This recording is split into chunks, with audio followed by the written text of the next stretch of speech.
така, хвърля. Зли лелички. Лищата се вадят така. Поне на мен ми се падна зла леличка. Защо бе? Защото трябва да ходи на работа ли?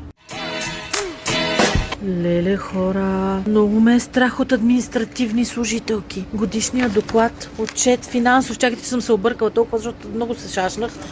Къде си подавах за годината? Милата ми счетоводителка е направила счетоводен баланс. Всичко, вижте как ми го е разпределила. И аз попадам на една гадна леля. Гадна, не ми е гадно да кажа гадна, защото беше истински гадна. Така, хвърля, мята. Единствената физиономия, която всъщност тя има, беше някакъв стрес да ти създаде. Жал да ти стане за такива хора. Тук записвам видео, ще обсъдя с вас в рамките на няколко дни. Ще се поядосвам 1 час, примерно, и ще ми мине до следващата година, когато трябва да си подам отново отчета.